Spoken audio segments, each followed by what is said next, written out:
And one way of looking at this is trying to understand this and how it works.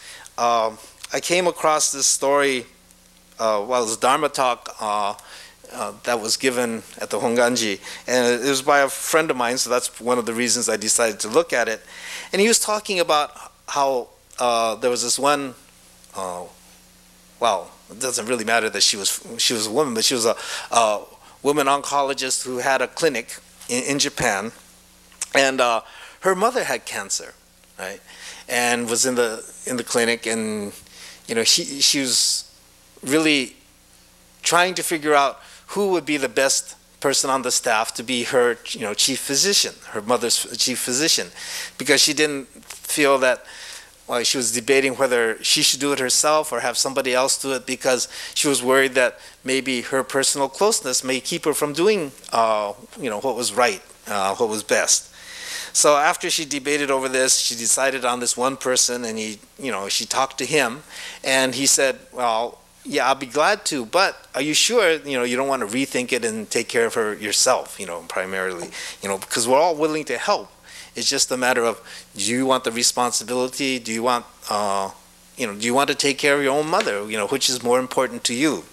So after thinking about it some more, she decided that she would do so, and you know, she gave her the best care that she could, but her mother died shortly after. And at the funeral, you know, she honestly felt and told a lot of people that, you know, she did her best. She did her all as a daughter and as a physician to help her mother, and had no regrets.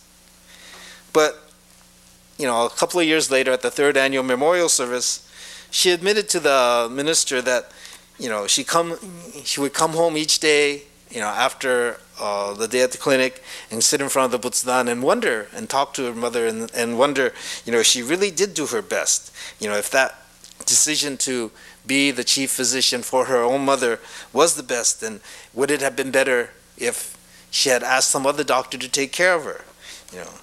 And this is showing us that intellectually, you know, we may honestly feel that we did our best. You know, we did all that we could. But on another level, there's always that doubt. There's always that doubt. Could I have done a little bit more? You know, would it have been better if somebody else took care of her? And it was brought out that this was her way.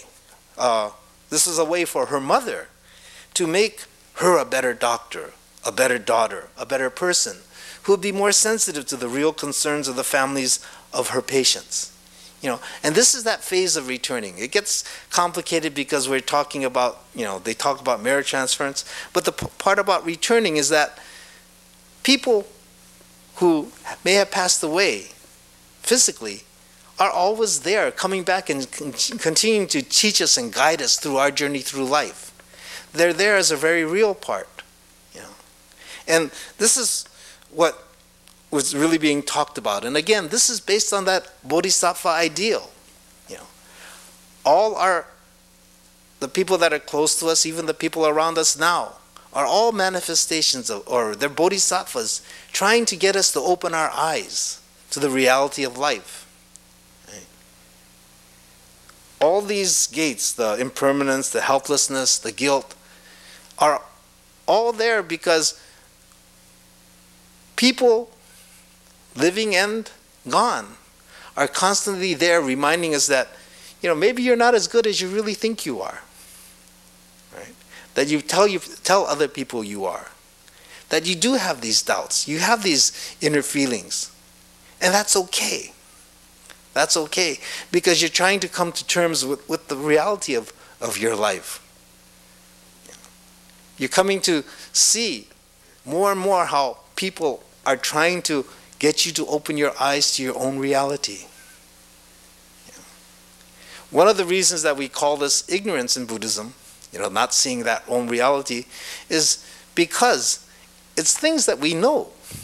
We do know it. but we tend to ignore it, right? We do know these things. We know our faults. You know, we know that we do things that we shouldn't do. But there's still people in that phase of returning. You know, people around us, people in the past, that are constantly trying to guide us and get us to open our eyes to that reality and admit it. So this is that working of Amida's compassion. Right?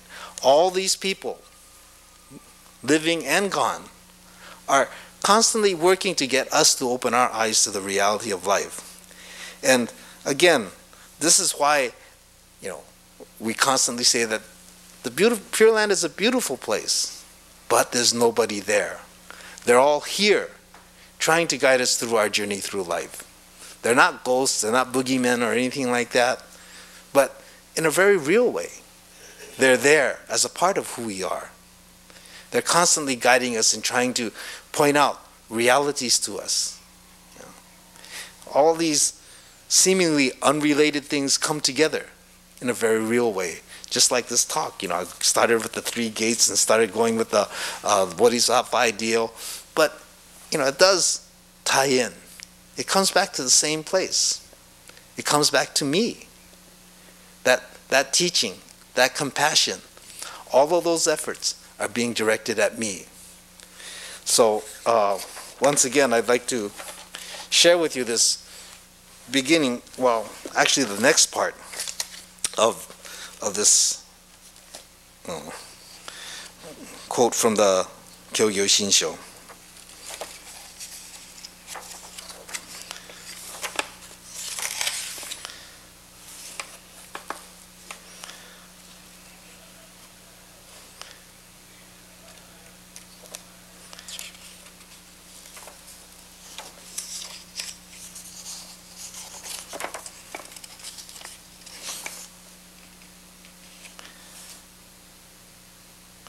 In believing reverently in the teaching, practice, and enlightenment of the true teaching, I have realized particularly the Tathagata's deep benevolence. Hereupon, I express my joy over what I have heard and praise what I have received. Namo Amida Butsu, Namo Amida Butsu, Namo Amida Butsu, Namanda Damanda Butsu. Thank you.